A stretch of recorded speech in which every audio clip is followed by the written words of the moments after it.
عسى الله أن يكف بأس الذين كفروا والله أشد بأسا وأشد تنكيلا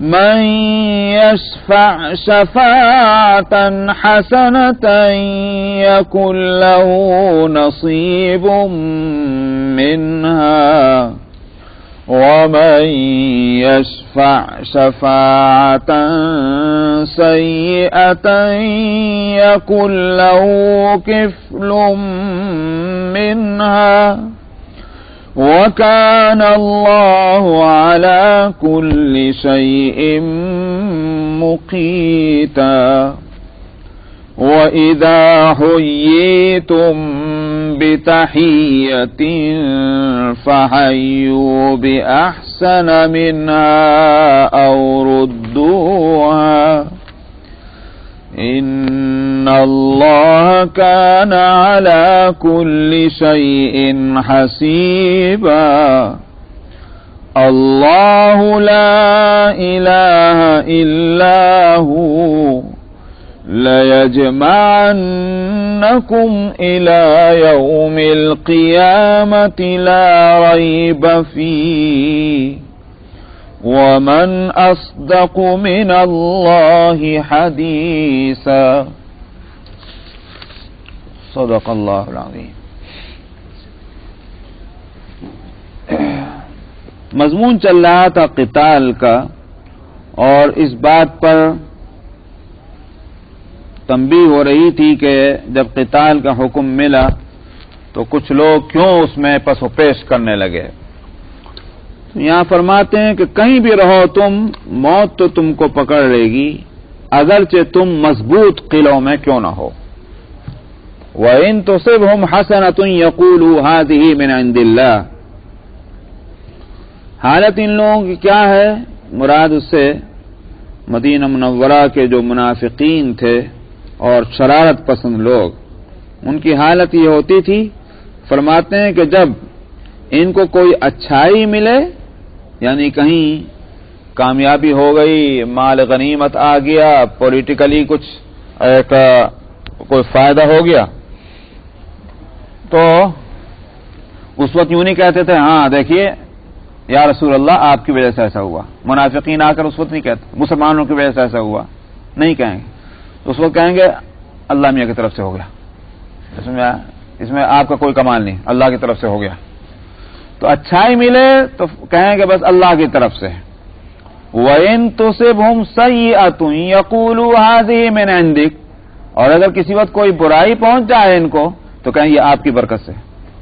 تو برائی کی نسبت تو پیغمبر کی طرف اور اچھائی کی نسبت پیغمبر کی طرف نہیں، وہ کہیں وہ اللہ کی طرف سے آ گئی، آپ کو اس میں کوئی دخل نہیں. مطلب جیسے دوسرے لفظوں میں کہتے ہیں بھائی اتفاق سے ایسا ہو گیا. تو اچھائی ہو تو اتفاق کر دیں اور برائی ہو تو وہ آپ کی طرف نسبت کر دیں. یہ کس قدر، اور ظاہر ہے کہ زندگی کے اندر نبی ہوں کہ غیر نبی ہوں اتار اور چڑھاؤ تو آتا ہے. تو تندرستی ہو تو کہا جائے کہ بھئی یہ تو اتفاق سے تندرستی ہے، اور بیماری ہو گئی تو کسی کی طرف نسبت کرتی جائے، یہ تو عجیب بات ہے. اس لیے یہاں فرماتے ہیں قُلْ كُلٌّ مِّنْ عِنْدِ اللَّهِ. آپ کہہ دیجئے کہ ہر چیز جو ہے وہ اللہ ہی کی طرف سے ہے، برائی اچھائی. تم اللہ کی طرف جب نسبت کر رہے ہو تو پھر اللہ کی طرف سے ہی برائی بھی آتی ہے، اللہ کی طرف سے اچھائی بھی آتی ہے. ایک بات کو اللہ کی طرف نسبت کرنا اور دوسری بات کو جو ہے میری طرف نسبت کرنا، یہ کہاں کی عقل مندی. ہر بات تو اللہ کی طرف سے، اسی کا. اگر تمہارے کہنے کا مقصد یہ ہے کہ اللہ کے حکم سے، تو اللہ کے حکم سے برائی بھی آتی ہے، اللہ کے حکم سے اچھائی بھی آتی ہے. فَمَا لِهَٰؤُلَاءِ الْقَوْمِ لَا يَكَادُونَ يَفْقَهُونَ حَدِيثًا. کیا ہو گیا اس قوم کو کہ یہ بات کو سمجھتے ہی نہیں. یہ تو ایسی کوئی بات نہیں کہ جو سمجھانے کی ہو، لیکن یہ دماغ کے ٹیڑھا ہونے کی بات ہے کہ ایسی ایسی باتیں کرتے ہیں. ما اصابک من حسنۃ فمن اللہ. وہ تو ایک جواب تھا کہ ہر چیز تو اللہ کی طرف سے آتی ہے، لیکن اس کا یہ معنی نہیں ہے کہ صاحب جب برائی ہو تو اس کی نسبت اللہ کی طرف کرنے بیٹھ جاؤ. یہ تو بے ادبی ہے. اچھائی کی نسبت کرنا اللہ کی طرف بہت اچھی بات ہے، برائی کی نسبت اللہ کی طرف نہ کرنا بہت اچھی بات ہے. لیکن حقیقت وہی ہے، وہ تو ہوا ایک جواب کے طور پر، لیکن جہاں تک کرنا کیا چاہیے، سمجھنا کیا چاہیے، یہاں اب اس کو فرماتے ہیں جو اے انسان تجھے جو اچھائی ملے وہ اللہ کی طرف سے ہے، اور جو تجھے برائی پہنچے وہ تیرے اپنے نفس کی طرف سے ہے۔ یوں کیوں نہیں سمجھتے، اپنی طرف نسبت کیوں نہیں کرتے؟ اس سے علماء نے، مفسرین نے، سب نے جو بات نکالی ہے وہ نکالی کیا، بلکہ یوں کہیے کہ اس آیت نے متوجہ کیا ہے، وہ تو ایک حقیقت ہے کہ اچھائی جو ہے اس میں ہماری کسی خوبی کو دخل نہیں۔ ہمیں جو بھی نعمت ملتی ہے اس کو سمجھنے کے لیے کوئی دلیل ہمارے پاس نہیں ہے کہ یہ ہماری خوبیوں کے نتیجے میں ہم کو اللہ نے یہ نعمت دی ہے۔ ہم اگر یہ اچھائی نہ کرتے تو ہم کو یہ نعمت نہ ملتی، بالکل نہیں۔ وجہ اس کی یہ ہے، پہلے بس کو بتا دوں کہ برائی کے بارے میں تو ہے یہ بات کہ اگر کوئی مصیبت آئے تو اس کو سمجھنا چاہیے کہ اس میں ہمارے کرتوتوں کا اور ہماری بدعمالیوں کا دخل ہے، ہمارا قصور ہے جس کی وجہ سے ہم مصیبت میں مبتلا ہیں۔ لیکن جہاں نعمتیں جب ملیں نہیں سمجھنا چاہیے کہ ہماری خوبی کی وجہ سے ایسا ہے، بلکہ سمجھنا چاہیے کہ اللہ کے فضل سے ایسا ہے۔ وجہ اس کی یہ ہے، میں یہ